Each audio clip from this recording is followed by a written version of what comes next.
Hey everyone, this is Stephen Strawn at Cast Iron Cookware, where you can find information to help you better collect, restore, and use cast iron cookware. Today we're doing our latest installment of Cast Iron Cookware Answers, where I answer questions from the subscribers of Cast Iron Cookware. And I will do my very best to answer them as well as I possibly can. And we're going to be doing that coming right up.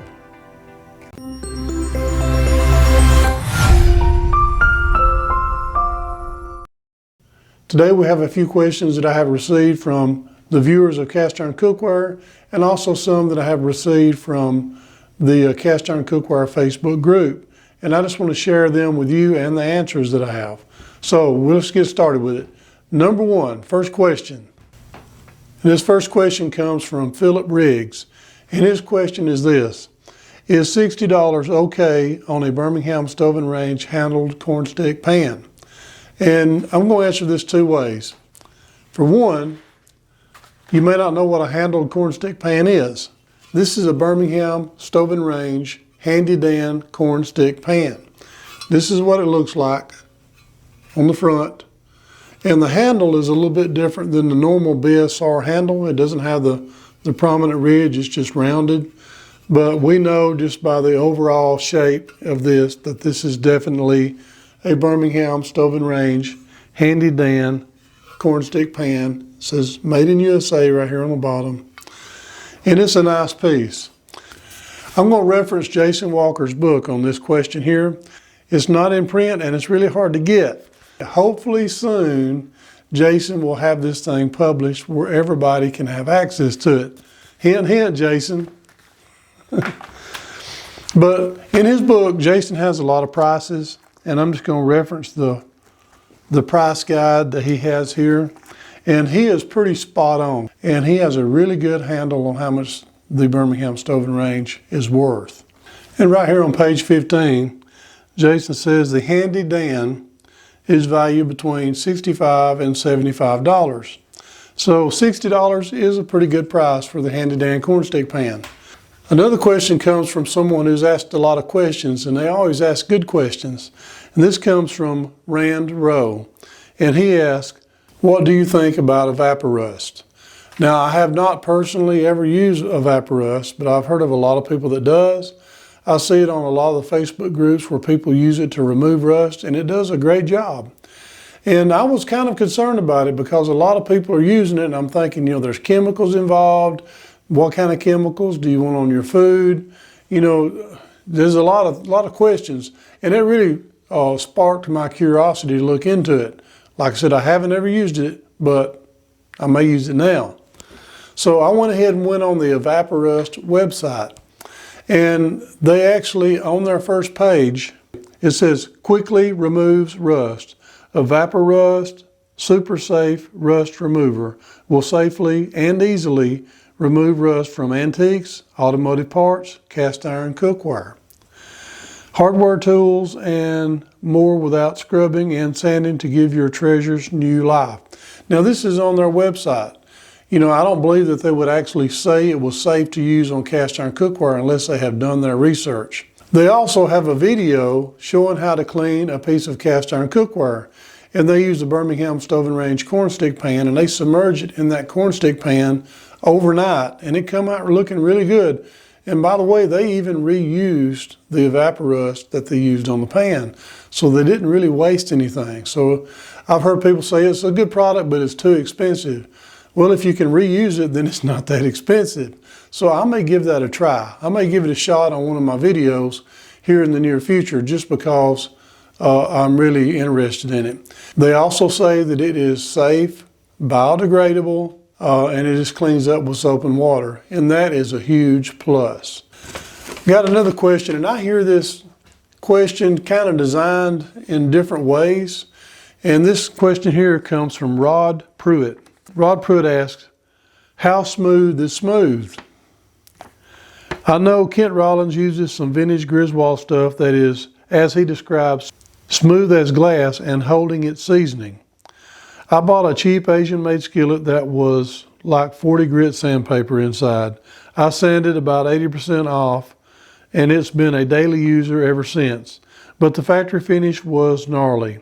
I think my choice to sand down the skillet was better than trying to season over the rough cast. It's smooth as glass too far.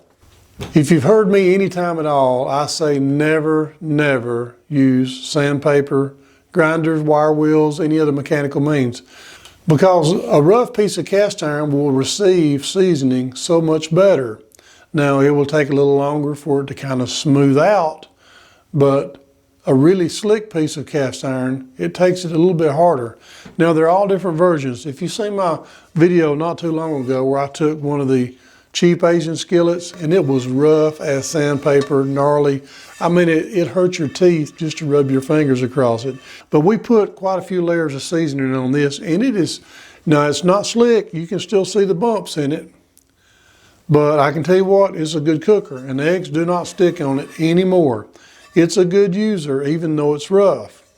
Now, it's still in the condition, the mint condition, that when I purchased it, and except for the seasoning. Now, that's what you want with your collectible pieces. You want to keep them in mint condition. Now, I've got a piece here that I recently bought at the 2019 Cornbread Festival at the Lodge store, right there beside the Lodge factory in South Pittsburgh, Tennessee. Now, this is a nice collectible piece, and it's a modern Lodge. Now, people say they're rough as a cob, but I'm telling you, this thing is really slick, especially in comparison to the Asian pan. Now, it's already been seasoned at Lodge, but you know, with use, I'll season it a little bit more. Of course, this is going to be one of my collectible pieces. I'm going to try to start collecting all of these. But either way, this one here is going to be a good user right out of the box and get better and better as it goes. And it's not gnarly, it's nice. Now, it's not slick as glass. Now, I've got another piece that was made by Birmingham Stove and Range. Now, this is a century piece. It's not really, really old, but if you can get the light just right, you can see little swirlies where it was ground on the inside in the factory. It wasn't hit with a wire wheel. It wasn't hit with a regular grinder. It was a milling grinder. And that milling grinder, it ground this thing smooth, and you can still see the mill marks. Now, they will disappear as you add seasoning to it. Now, grinding and wire wheeling are two different things. Now, I don't suggest grinding because I really like to keep it like it was. I don't suggest using any kind of mechanical means to modify your cast iron. But I can tell you this, what they've done in the factory is totally different than what we can do with hand tools.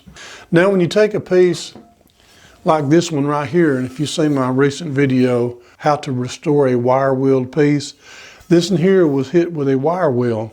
And what happens is that wheel, as it's spinning, it's just beating down the surface until it actually layers down all of that rough surface.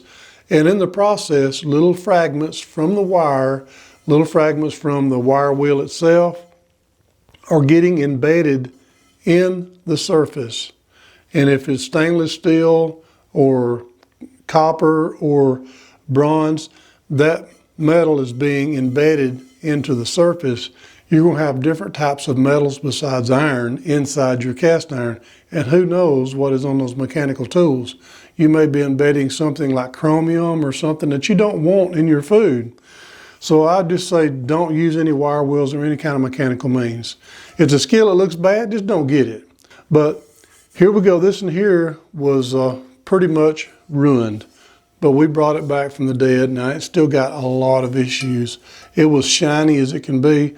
Now, it's usable. It's not really what you call collector. It don't have any value to it except for user value. But that's good because I'm using it. I'm not going to throw it out just because it was ruined. I'm going to make use of it.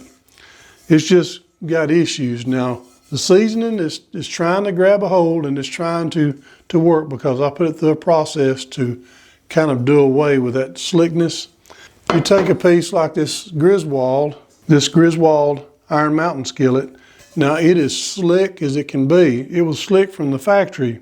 They done a supreme job on this piece of getting it slick. Now, it's hard to put a seasoning layer on it because you have to go really easy. And when I say that, I mean your first layer, you have to put it on super thin and wipe it just completely dry in your mind. because if you put it on too thick, you'll wind up with a little bit, and you can see where I've cooked a few things in there and had some issues, you won't have an even seasoning. So on those very, very slick pans, I think some of the new ones like the Stargazer is really slick. You got to start off with those first couple of few layers, and you got to make sure they are super, super thin. And then you can add more as you go. And that's one reason why Lodge has got the perfect surface for their seasoning. It takes really well, and after one layer, you're ready to cook in it. But after you cook 3 or 4 times in it, it is good from now on. So Rod Pruitt, to answer your question, sometimes how smooth is too smooth is kind of subjective. The smoother the pan, the harder it is to season. Now, a factory smooth is totally different than a hand modified smooth. And I personally don't want to hand modify anything. I'd rather go with what the factory originally intended. Keep it as original as possible. Our next question comes from Sanillo 714.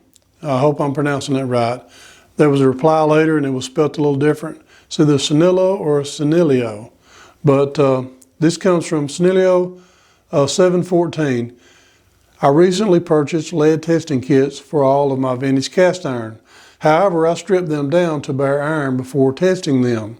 Then washed them with soap, water, and quadruple O steel wool. Is this enough to get the chemicals from the lead testing kit off of the cast iron surface? I asked because out of 7 or so I tested, 2 of my Wagner skillets had stains on them exactly where I swabbed them for lead even after I washed them with soap and water. Any info is appreciated. Now, when I got this question, I kind of got a little bit stressed out because I got thinking, I'm telling people to use a lead test kit if they're suspicious about their cast iron being contaminated. And I'm thinking, this here is going to be really bad if I find out these chemicals are not food safe. So I took a little bit of time and I called 3M. And we talked a little while. They had to do some research. They got back to me. And then we talked a little more. They had to do some more research. Then they got back to me. Their product was originally developed to test for lead in paint on houses, and children's toys and things like that, because that was a big issue back in the 70s and 80s. And then you have a house or something that has been painted a few times. You want to make sure when you go to removing all that paint if there's lead there or not, because it is hazardous to your health. But they said it is safe. They said you can wash it with soap and water and remove it. Now, if there is some staining left behind for some reason, just scrub it real good with soap and water or an SOS pad and you're good. You can go back and season it and eventually the stain will go away if there is a stain. This particular comment said there were some staining on some of them. So it is possible that there will be some staining if you use a lead test kit that way. However, you can't really test if a piece is seasoned and you have a good layer of seasoning on it and you try to test on top of that seasoning and there's lead beneath it, chances are it's not going to read positive even if there is lead there. So you want to make sure you get down to bare iron before you test for lead. Now, I got a trick for that and I thought it was a great idea and I'm going to show it to you right now. Now here is the surface lead test kit that I bought from 3M. It comes with a little lead test. Now this here is your lead, I guess, confirmation card. And basically there's a little bit of lead inside each one of these little circles. So you take your,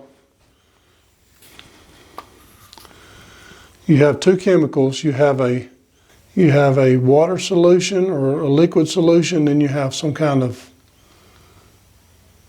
filings of some kind, I don't know, some kind of dust, powder. Basically, you'll snap both of these, shake it up really well, and squeeze it. And in this little applicator, you squeeze it, and a little drop will come out right here on the bottom. And you won't touch it to this pad. You'll drop it and let it drop on it, because if you touch it, you'll actually ruin your kit and you'll have to have another one. So you drop a drop until it falls on one of these dots. You wait, and if it turns red, it lets you know your solution is working correctly. And then, like I said, after you break it, you can put it back in this little sleeve if you want to. You don't necessarily have to. But what you do is you test the surface. You'd squeeze off a little drop, and you'd kind of rub it in. You'd wait a minute, and then kind of swirl it around. And if this thing turned red, then you have a positive for lead. But once it turns red, you can't use it anymore. Here's a trick that I learned not too long ago. You can take a regular swab. You can drop you a drop of that liquid on your swab. You can use that swab to test your cast iron, and if the swab turns red, then you have a positive. So if you want to test another piece, you can get another swab, get you another drip, and test another piece. Now, if this turns red, it's no longer good. You can't test any more pieces. Once you get a positive, you're done. So using these little swabs is really can really help you go a long ways with one kit. Now here's the trick that I think will really make a big difference. Now if you don't want this chemical on your cast iron, what you can do, I'm going to use this as an example. You can take a piece, now here's an old Martha Stewart Everyday skillet. Now it's a little bit on the dirty side, and like I said before, it needs to be stripped down to bare metal or you won't get a good test. So I've come up with an idea. You can take a little piece of sandpaper, preferably really, really fine. And you can take the center of your pan and you can sand it. Now, we're not going to sand down into the surface. We're just going to sand through the seasoning until we start to see the metal of the pan. See, you can see a little bit of shiny. If there was lead in this skillet, it'll now be exposed. Now you can take the swab and test this little area right here. If you would like, you want to take and wash it really well first, or you'll just get black. But after you wash it, then you can test, and you have a surface that you can test. Now, remember, we didn't sand down into the metal. We just sanded till we got exposed metal. Now, if you don't want to have the chemical of the 3M test kit on your cast iron, test your sandpaper. Get a drop of your solution. Test it where you sanded it. You know, rub it in to all the, and when you do this, make sure you only use one little part of the sandpaper. Don't use the whole thing. Use one little part. And then when you get done, you get ready to test it, you test it right there on that one little part. You drop your drop. You can even take your dropper and drop you a drop right there where you sanded through the seasoning, and then rub it around, wait a few minutes, and then if your swab doesn't turn red, then you're good. It's just an idea to keep the chemical off your pan if you're worried about having any kind of chemicals on your pan. Me personally, I don't think it's that big of an issue. I believe with soap and water and a little bit of elbow grease, shouldn't have that problem. And if you do have some staining, it'll cover over. And I believe you could probably even use, especially if you have a piece that you've already stripped and it's really clean and you don't have any seasoning on it, you could probably take a magic eraser, because even the magic erasers are like that. You can probably take the magic eraser and rub on it and test the little piece of magic eraser where you rubbed it. So it's just a great idea. I'm thinking about doing a video just to show this process, maybe even take a little piece of steel or something and expose it to some lead and then season it over and just see how well this process works. It's just an idea, But I do know the chemical is not going to be an issue, especially in that small amount. So I've got a question for you. I try my best to post every Friday. Sometimes I don't make the deadline and it's Saturday. There's been a time or two that I didn't even make it that week and I had to wait till the following week. But my goal is to try to post a video every Friday at 5 o'clock. And I know Friday is a hard day for people to watch videos because that's when you got to get things done. And if you do finally get things done, that's when you want to do something else besides sit home and watch TV or watch YouTube. So my question to you is this: what is the best day for you, for me to post videos? Because I want to make sure everybody has a chance to watch, and I don't want to make it so hectic. Well, I want to watch the video before we go somewhere. What is the best day for you to view videos on YouTube?